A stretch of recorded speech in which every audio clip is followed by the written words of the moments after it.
यदि आप आने वाले एग्जाम जैसे कि यूपी लेखपाल, एआरओ, एएसओ या जूनियर असिस्टेंट जैसे एग्जाम्स के लिए यूपी जी के क्लासेस ढूंढते हुए आए हैं तो आप बिल्कुल सही जगह आए हैं। देखिए मैं आपको बता दूं, यहाँ पे आपको क्लास देखने में बिल्कुल सिंपल सी लग सकती है, लेकिन मैं आपको एक चीज क्लियर कर दूं कि मैंने जितनी भी प्रश्न लिए हैं आज की क्लास में, हमने टॉप 15 प्रश्न लिए हैं।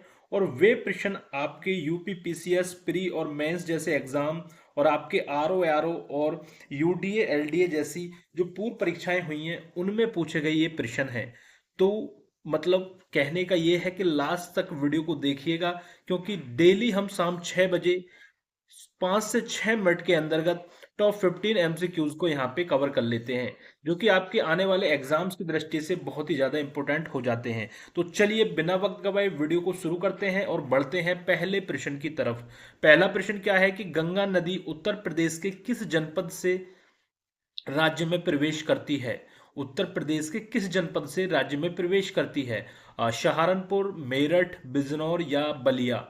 तो राइट आंसर आपका हो जाएगा यहाँ पे बिजनौर। गंगा नदी उत्तर प्रदेश के बिजनौर जिले से राज्य की सीमा में प्रवेश करती है, याद रखेंगे।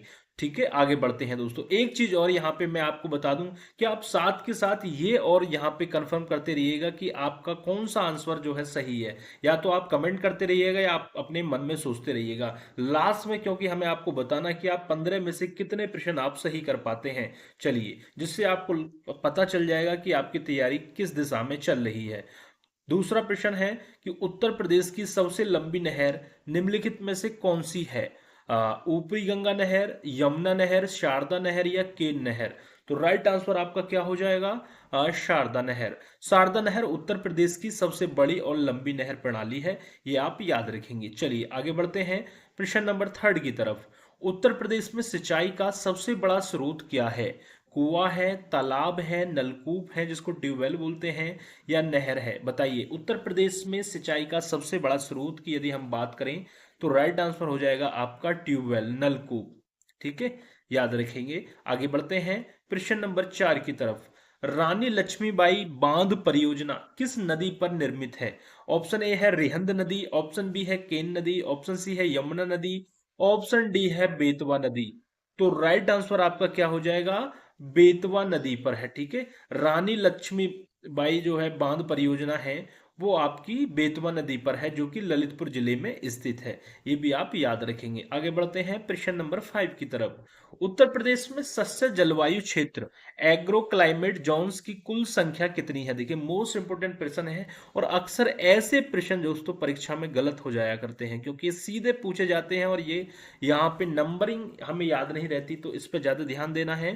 उत्तर प्रदेश में सस्य जलवायु क्षेत्रों की कुल संख्या कितनी है? 7 है, 11 है, 9 है या 15 है? तो बिल्कुल भी कंफ्यूज नहीं होना है, कितनी है यहाँ पे? 9 है, याद रखेंगे। उत्तर प्रदेश में कुल 9 एग्रो क्लाइमेट जोन्स हैं। ठीक है, चलिए आगे बढ़ते हैं प्रश्न नंबर 6 की तरफ।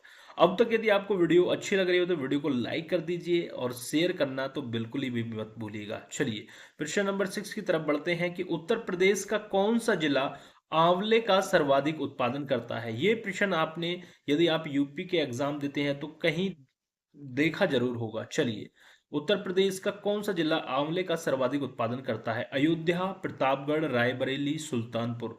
बताइएगा राइट आंसर क्या होगा। तो जब आंवले की बात आती है सर्वाधिक उत्पादन की, तो राइट आंसर प्रतापगढ़ होता है। प्रतापगढ़ जिला आंवला उत्पादन में उत्तर प्रदेश में ही नहीं भारत में भी प्रथम स्थान पर है। ठीक है, ये भी आप याद रखेंगे। आगे बढ़ते हैं प्रश्न नंबर 7 की तरफ। उत्तर प्रदेश सरकार ने भूमि जोतों की पहचान के लिए कितने अंकों का यूनिकोड जारी किया है? मोस्ट इंपोर्टेंट प्रश्न है और लेखपाल जैसी परीक्षाओं में आने की बहुत ज्यादा संभावना है। ऑप्शन ए है 14, ऑप्शन बी है 10, ऑप्शन सी है 16, ऑप्शन डी है 12। तो राइट आंसर आपका क्या होगा? 16, ऑप्शन सी। फरवरी 2021 में उत्तर प्रदेश सरकार ने भूमि जोतों की पहचान के लिए 16 अंकों का जो है यूनिकोड घोषित किया। अब ये भी आपको याद रखना है कब किया था? 2021 में, फरवरी 2021 में। ठीक है, चलिए आगे बढ़ते हैं प्रश्न नंबर 8 की तरफ। किस योजना के अंतर्गत साहिवाल, गिर और आपका थारपारकर जैसी दुधारू गायों को सम्मिलित किया गया है? कामधेनु योजना के अंतर्गत, श्वेत क्रांति योजना के अंतर्गत, नंदिनी कृषक समृद्धि योजना के अंतर्गत या गोपालक योजना के अंतर्गत? तो इसका जो राइट आंसर हो जाएगा वो आपका नंदिनी कृषक समृद्धि योजना के अंतर्गत किया गया है। ठीक है, इस योजना का उद्देश्य स्वदेशी नस्ल की गायों को बढ़ावा देना है। ठीक है, आगे बढ़ते हैं प्रश्न नंबर 9 की तरफ। उत्तर प्रदेश में उगाई गई निम्नलिखित फसलों में से किसकी अवधि न्यूनतम मतलब सबसे कम है? ऑप्शन ए चना, ऑप्शन बी मसूर, ऑप्शन सी अरहर, ऑप्शन डी मूंग। तो राइट आंसर क्या होगा बताइए। यहाँ पे सभी दालों के प्रकार हैं, तो राइट आंसर होगा आपका ऑप्शन डी मूंग। जो मूंग की दाल होती है लगभग 60 से 70 दिनों में तैयार हो जाती है मूंग की फसल। ठीक है, तो अन्य फसलों की तुलना में ये सबसे कम है। ठीक है, चलिए आगे बढ़ते हैं प्रश्न नंबर 10।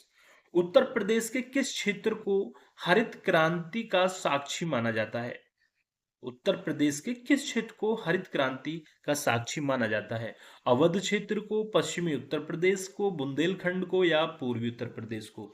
तो जब हरित क्रांति की बात आती है तो यहाँ पे राइट आंसर आपका ऑप्शन बी सही हो जाएगा, पश्चिमी उत्तर प्रदेश। हरित क्रांति का सर्वाधिक लाभ और प्रभाव पश्चिमी उत्तर प्रदेश में देखा गया। ठीक है, चलिए आगे बढ़ते हैं नेक्स्ट प्रश्न। प्रश्न नंबर 11 है कि वह नदी जो उत्तर प्रदेश राज्य से प्रवाहित नहीं होती कौन सी नदी है? इस ऑप्शन में आपको बताना है। आ, तो राइट आंसर हो जाएगा आपका ऑप्शन ए गंडक नदी। ठीक है, जो गंडक नदी है यूपी राज्य से प्रवाहित नहीं होती, हालांकि यह सीमा पर बहती है, पर मुख्य प्रवाह इसका क्या है? बिहार में है। आगे बढ़ते हैं प्रश्न नंबर 12। उत्तर प्रदेश का सबसे ऊंचा बांध निम्नलिखित में से कौन सा है? रामगंगा बांध, माता टीला बांध, रिहंद बांध या मेजा बांध? बताइएगा राइट आंसर क्या होगा, जल्दी से बताइएगा। तो राइट आंसर होगा आपका रामगंगा बांध।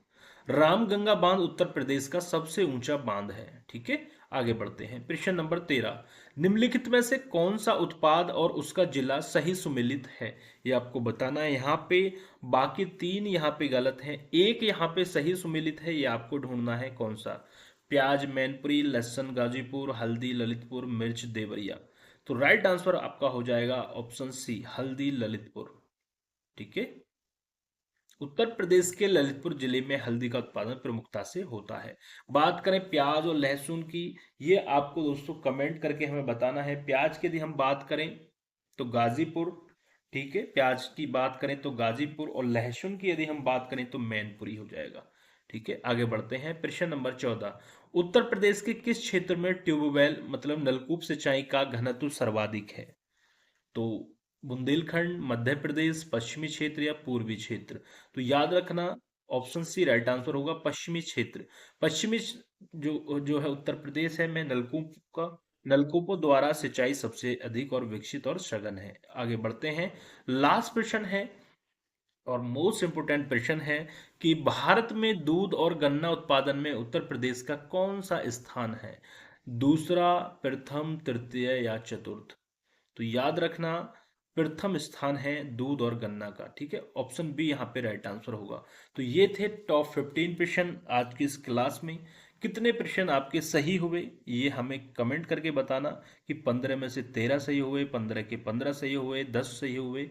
और दोस्तों डेली शाम 6 बजे हम इसी तरीके की क्लास आपके लिए लाते हैं यूपी जीके की। तो आप हमसे जुड़ सकते हैं, चैनल को सब्सक्राइब कर लीजिए डेली वीडियोस के लिए।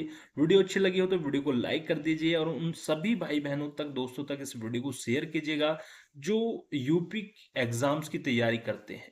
मिलते हैं बहुत जल्द कल शाम 6 बजे।